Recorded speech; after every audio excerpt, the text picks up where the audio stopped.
দেশে যদি রাজের কাজও করা লাগে তবু এই মোটর সাইকেলে কেউ আসবেন না। বিশেষ করে তালাবাদ এই যেইগুলা মাতামের ডিউটি করতে হয় এইগুলায় জীবন একদম শেষ। ঠিক আছে, মাথায় রাখবেন কথাটি আর ভিডিওটি পুরো দেখবেন, আশা করি কাজে লাগবে। এদের যে কি কষ্ট বলার মতো আসলে উয়ে নাই, কারণ মোটর সাইকেলে মানে রোদ নাই, বৃষ্টি নাই, ঝড় নাই, তুফান নাই, ঠিক আছে, মানে আপনাকে রাস্তায় থাকতে হবে। ছোট্ট একটা ভুল, মানে একটু স্লিপ করবে, মানে টায়ারটা একটু স্লিপ করবে, মানে ডাইরেক্ট রাস্তায় শুয়ে যাবে গাড়ি।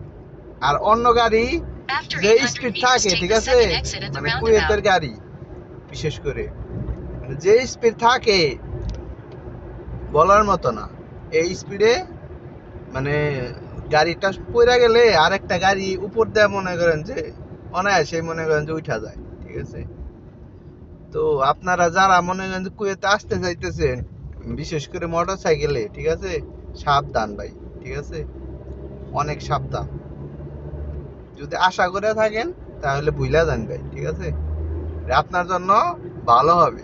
আপনি যদি বলেন প্রাইভেট কারে আসবো, আসেন, ওয়েলকাম, যে কোনো দেশে যান সেটা, ঠিক আছে, ওয়েলকাম আপনার জন্য। কিন্তু আপনি যদি ওনাদের মতো মোটর সাইকেলে আসতে চান, ঠিক আছে, মানে আপনার লাইফ মনে করেন যে মানে হায়াত মৌতের কথা তো আল্লাহর কাছে, কিন্তু আপনি মানে বুঝতে পারবেন যে মানে আপনি প্রতিদিন ডিউটিতে আসবেন, আপনি মানে মাথায় নিয়ে আসতে হবে হয়তো আজকে আমি না ফিরে আসতে পারি, এইরকম, ঠিক আছে।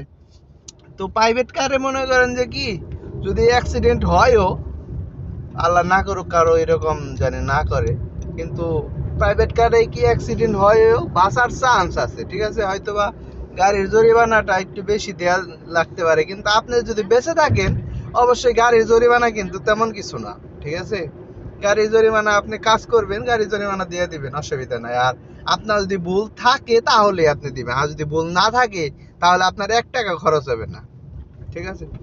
তো মোটর সাইকেলে যারা আসতে যাইতেছেন দয়া করে আসবেন না, আমার এইটাই কথা। আর প্রাইভেট কারে যদি আসতে চান অবশ্যই নিজের একটি লাইসেন্স করে রাখুন। বাংলাদেশের মাটিতে লাইসেন্স করে রাখলে আপনার এই দেশে একটা কাজে আসে লাইসেন্সটা। আবার যত আপনি এই দেশে থাকবেন 5 বছর থাকলে দেখা যায় যে আপনার ওইটা আরো লাইসেন্সটা পুরান হয়ে আপনার বাড়ি হয়, ঠিক আছে। তো ভালো থাকবেন, এই পর্যন্তই, আল্লাহ হাফিজ।